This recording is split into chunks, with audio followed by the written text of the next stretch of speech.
Subscribe to my channel and hit the bell icon so you never miss any video from my channel. Yo! Welcome to LCameraTV. Make sure you like, subscribe, and share the show with things like Facebook and Reddit and Instagram and wherever else.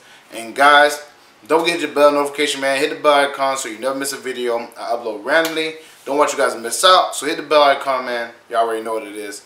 And guys, we got a lot to talk about today. We got to talk about a certain safety, man, that has been, forgotten about and left behind, and it's pretty good. So we definitely got to talk about him. We got to talk about a certain running back also for the Carolina Panthers that is looking like he's not really a running back. Got to talk about that. And also a certain receiver that is in a contract year has not seemed up to billing in the first 2 games. So we got a lot to talk about today, guys. So let's get started. So the Carolina Panthers are in a really bad situation as far as safety goes. Searcy is also obviously in the concussion protocol. He got a concussion against Atlanta. Mike Adams is 37. We already know about that.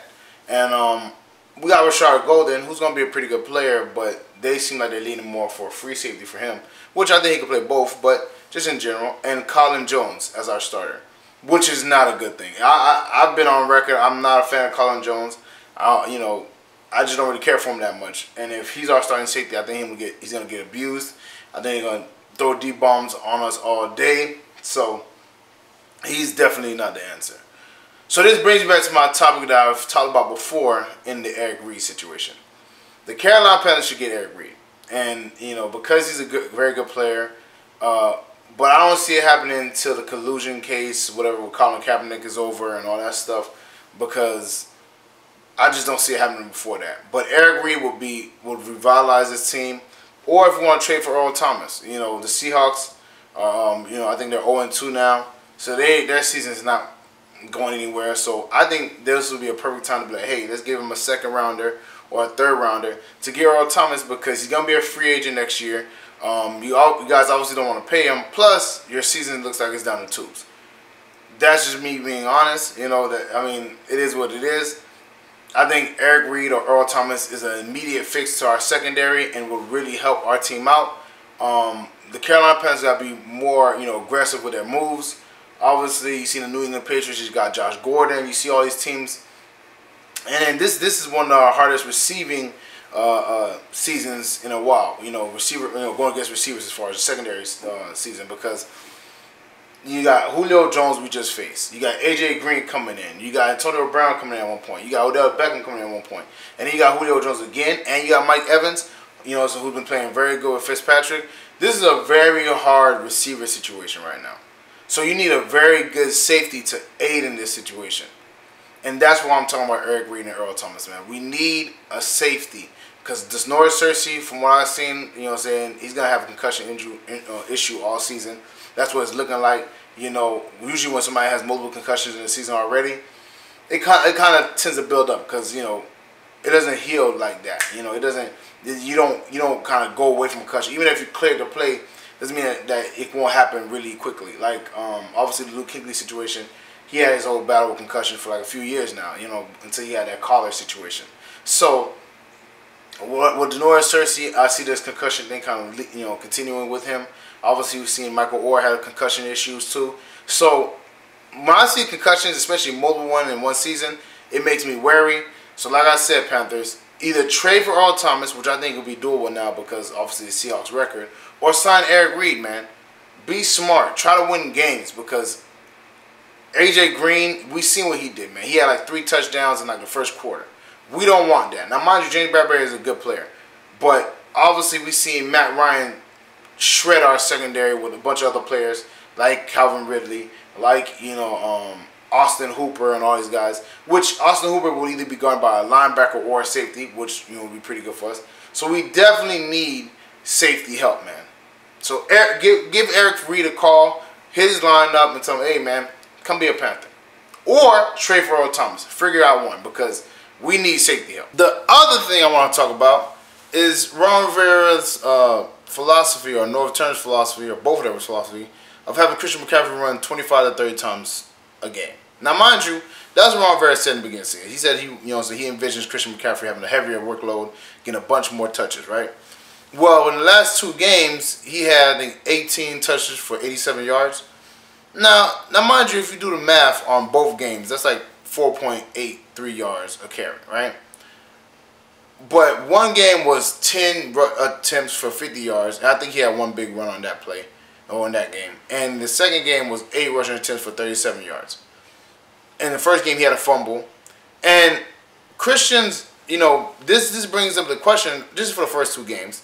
Obviously, we'll see how it progresses, and we had our O-line injury situation. But for me, it's looking like, man, should we get a bigger back to complement Christian McCaffrey? Now, we have C.J. Anderson, but obviously, you see what happened to C.J. Anderson, man. C.J. Anderson got a pass thrown to him. That basically was part of the reason why the Carolina Panthers lost to the Atlanta Falcons. The ball was a dump-off pass right in front of him. He could have caught it and then got, the positive yardage. But he let the ball hit him in the face, pop up, and get picked off by Ricardo Allen, which kind of shot us in the foot because we was driving. Now, C.J. Anderson's on a 1-year deal. Christian McCaffrey spent an 8th round pick on him. And as a receiver, he's amazing. As a receiver, he's amazing, and I understand that. But what I'm looking at is what the Panthers did best is we always imposed our will by running the ball. We imposed our will. We tired up the defense. And, that causes play action. That causes defensive players to get tired. And we killed, clock and dominated time possession. Well, with Christian McCaffrey, we're not really doing that because, again, he's not getting, like last game he averaged 3.7 yards a carry. And obviously the first game he averaged like 5 yards a carry. But in that situation, like I said, he had a bigger run, so it kind of changed the numbers a little bit.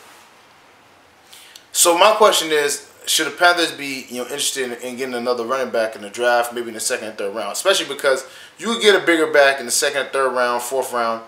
And they'd be pretty productive. Obviously, you got the Kareem Hunts, you got the Alvin Kamaras, all that stuff. So maybe the Panthers should look into that. Christian McCaffrey has put on weight. This is his 2nd year in the league. So obviously we're not going to overreaction mode. But I definitely want somebody else besides C.J. Anderson. C.J. Anderson played pretty good, but he's not a refined pass catcher. And you don't want a situation where when you switch one out and put another one in, they know, okay, he's going to run the ball now or pass the ball now. You don't want that. So I want players that could both run and pass catch. C.J. Anderson can do that. They say he can do that, but obviously a crucial situation against Atlanta, he didn't catch the pass. So I would like a player. He doesn't have to be huge, obviously it makes sense. He don't have to be huge, but just a bigger back that could. And preferably one that's not because C.J. Anderson and John Stewart were kind of on the chunkier side, the heavier side.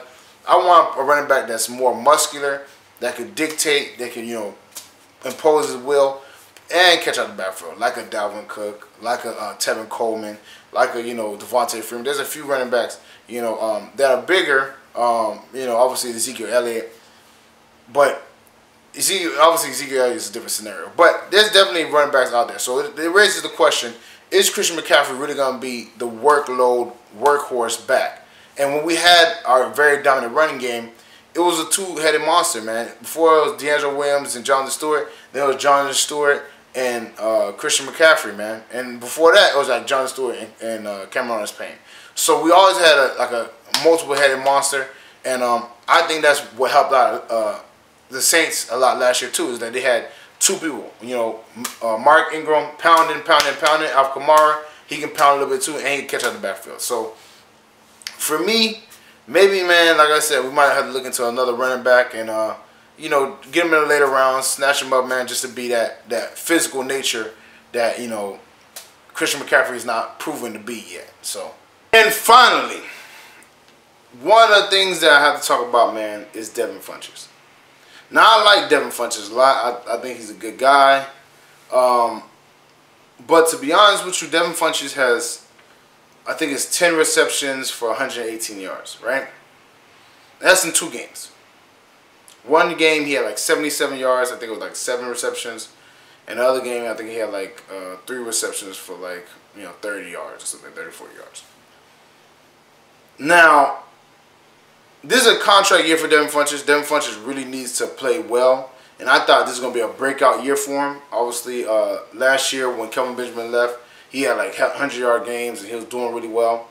But this year, he doesn't look like he's doing that great. He yet to catch a touchdown pass. Now, mind you, you can say maybe it's just Cam, you know, is not seeing them or whatever. And like I said, I'm not overreacting.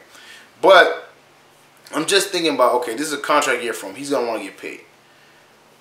My question is, should we pay Devin Funchess, man? Because you can't, like, I don't think he's a true number 1 receiver. At best, he's number 2. You even say, you know, he's kind of a number 3. But I think he's a number 2 receiver, in my opinion. So you have number 2 receiver as your number 1. One of the reasons why Atlanta had no issues was because they didn't really fear our receiving core. That's just being honest. And with Greg Olsen out, there's no one to kind of draw the attention away from our receivers. And Devin Funchess, this has been a perfect time for Devin Funchess to step up and have a monster game because Greg Olsen's out. You know, you're the senior vet on the team. But from what I've seen, all the crucial plays Jarius Wright was making. The one touchdown that we needed, you know, DJ Moore made it. And it's like, is Devin Funchess really a number 1 receiver, or are we gonna pay him? Because mind you, my question is this: are you gonna pay him $10 million? Are you gonna pay him, you know, like what would you pay Devin Funchess? And even if you do pay him, if you offer that kind of money, what if he wants, you know, money like Odell Beckham or money like, you know, higher money? You can't tell him he's not worth it. I mean, he could go test the market. He probably is not gonna get that, but just in general. So my question is, should the Panthers look at A.J. Brown from Ole Miss, or, you know, these guys coming out that are looked at as supreme receivers, or should they pay Devin Funchess? Now, mind you, you know, obviously the Rams got Brandon Cooks. He's looking pretty good. You know, the Patriots got Josh Gordon because they need a number receiver. He's looking pretty good. Well, he didn't look pretty good yet, but from what we know of Josh Gordon, he's a pretty good player. So my question is, should Devin Funchess get paid? And if he should, what should we pay him, man? Because for me, he's a number 2 receiver. He should get paid like it. But I don't know if he's going to like that, man, because I know his agent's trying to get him the most money he can and most bang for his buck. So we'll see how that plays out. Well, that's it for me, guys. Make sure you like, subscribe, and share cool things like Facebook and Reddit and Instagram and wherever else. And guys, don't forget to hit the bell notification, man. Hit your bell icon so you never miss a video. For real, man, you guys, hit the bell icon, man. I don't want you guys to miss out. You already know what it is, man. And get in the comment section, man. How do you feel about the Panthers going after another safety, man? Because the Searcy has 2 concussions already, and I think it's going to be over, you know, a thing that's going to be going on for a while now in the season. So I think this would be the best opportunity to go get another safety to shore up your secondary. Also, man, how do you feel about Christian McCaffrey? Do you think he could be a feature back that runs 25 to 30 times? Because in the first 2 games, he didn't get those type of touches. And just to be honest with you, he hasn't really shown that he's capable of doing that kind of workload. So should we get another running back, you know, in free agency or on the draft? Let me know in the comment section. And also, would you pay Devin Funchess? And if you would, let me know how much you would. Because I'm going to be honest with you, I'm not going past $6 or $7 million, man. That's just me being honest. Because, you know, from what I'm seeing of his ability, you know, they say he's a very smart player and all that stuff like that, but he's not producing on the field. If he didn't get 1,000 yards this season as a true number 1 receiver, then that's a problem. Now, mind you, you know, I think they said for 1,000 yards, you just got to get like around 70 yards a game or something like that, whatever. We'll see, man, but he got a tough road ahead of him, so we'll see how that whole thing pans out. But if he don't step it up, man, I'm not paying him. I'm paying him like a number 2 receiver. I'm just being honest with you. Well, you know, guys, you know what I'm saying, check out LCameraTV apparel, shirts, hats, mugs, all types of cool things. That link is in the description below. Support the channel, support me. You already know what it is. Check out the Patreon page, blooper reels, exclusive content, a lot of things you guys will probably like. Check that out, man. Join the Patreon. Become a part of the Patreon family. You already know what it is.